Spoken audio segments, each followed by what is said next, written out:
Parce que je crois que nous sommes à la période de l'accomplissement de la prophétie de Daniel. Daniel 12, verset 4. Chers internautes, veillez faire cette analyse en n'ayant pas de parti, mais soyez neutre et discernez la vérité de l'Écriture. Je vous donne la deux raisons pour lesquelles j'ai commencé à enseigner sur la spiritualité. Elles sont bibliques. Demain, j'entends celles qui sont personnelles. Première raison, parce que je crois humblement que je suis l'un des prémices de l'accomplissement de la prophétie de Daniel, qui a dit qu'il arrivera un temps où ce que Daniel avait gardé scellé, le temps là on appelle le temps de la fin, ce livre va s'ouvrir et plusieurs, on n'a pas dit tout le monde, on a dit plusieurs, on n'a pas dit tout le monde. Les choses que j'enseigne ici ne sont pas pour tout le monde. Il y a des gens, même si je les explique comment, ils ne prendront pas ça. Parce qu'ils ne sont pas de la race, ils ne sont pas de l'espèce, de la race des chrétiens que tu as prévu pour écouter ces choses. Joël Tatu dit que c'est le temps de la prophétie de Daniel, et que cette connaissance ne concerne pas tout le monde, mais plusieurs chrétiens, d'après son interprétation. Alors prenez cette écriture, et analysez selon le vrai contexte. Vous verrez que cette écriture n'a rien à voir avec l'Église, mais c'est une prophétie qui concerne le peuple saint de Dieu, c'est-à-dire Israël. Lisez tous les chapitres 12, et vous allez comprendre dans quel temps ces choses devraient arriver. Le prophète Daniel a eu des révélations en rapport avec son peuple Israël, et non pas l'Église de Dieu. Joël n'est pas le promis de l'accomplissement de cette prophétie, car le début du temps de la fin a été signalé par la naissance de Jésus, et le baptême de l'Esprit dans la chambre haute, selon la prophétie de Joël. Le livre de Daniel a depuis longtemps été décellé, et même le Seigneur avait fait mention du livre de Daniel, en parlant de l'abomination dans le lieu saint. C'est le premier gros mensonge de Joël Tatu, qui a glissé une écriture qui ne concerne pas l'Église, pour aveugler plusieurs personnes. Cherchant à tout prix à appuyer ses enseignements kabbalistiques pour séduire les ignorants. Regardez maintenant l'écriture d'Éphésiens, où il a cherché à parler de l'état christique.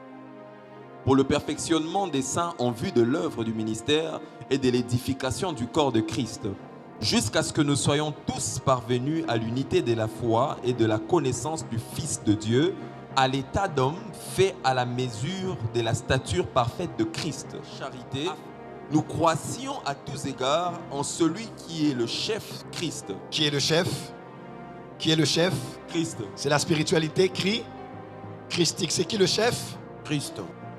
L'apôtre Paul dit que les 5 ministères sont donnés pour que toute l'Église parvienne à la connaissance. Si vous lisez l'apôtre Paul, il dit « Jusqu'à ce que nous soyons tous parvenus », il a bien précisé « tous ». Ce qui veut dire tous les croyants, il n'a pas dit qu'une race des chrétiens seulement. Il y a des gens, même si je les explique comment, ils ne prendront pas ça. Parce qu'ils ne sont pas de la race, ils ne sont pas de l'espèce, de la race des chrétiens que tu as prévu pour écouter ces choses. Donc vous allez comprendre qu'il n'est pas question d'une catégorie des chrétiens, comme Joël Tatu le dit, mais toute l'Église doit avoir cette connaissance. Eh bien, Dieu ne peut pas vouloir priver les autres, et privilégier une catégorie des chrétiens en ce qui concerne la connaissance. Ce que Dieu veut, c'est que tout le corps de Christ le connaisse véritablement, c'est en cela que nous avons la vie éternelle. Et l'apôtre Jean va dire ceci aux chrétiens. Pour vous, vous avez reçu l'onction de la part de celui qui est saint, et vous avez tous de la connaissance. Comprenez que Joël Tatu veut semer la division dans le corps de Christ avec ses enseignements ésotériques. Ce monsieur est un dangereux faux prophète, il est un poison pour la saine doctrine. Vous voyez que les deux écritures sur lesquelles Joël se tient sont contradictoires, et pourtant Dieu ne peut jamais se contredire, mais c'est Joël Tatu qui les a sortis de leur vrai contexte. Ceci est une preuve que cet homme est en train de tuer les âmes pour lesquelles notre Seigneur a été humilié, et a vécu l'ignominie sur la terre. Laisser cet imposteur continuer, c'est accepter de voir nos frères mourir. Nous n'allons pas participer à ce meurtre par notre silence. Ne participez pas au meurtre de ces âmes, partagez pour sauver quelques-unes. La sagesse dit ceci dans Proverbe. Délivre ceux qu'on traîne à la mort, ceux qu'on va égorger, sauve-les. Si tu dis, ah, nous ne savions pas. Celui qui pèse les cœurs ne le voit-il pas? Celui qui veille sur ton âme ne le connaît-il pas? Et ne rendra-t-il pas à chacun selon ses œuvres? Frères, si nous restons silencieux, nous serons jugés comme étant des complices. Que le Seigneur Jésus vous bénisse.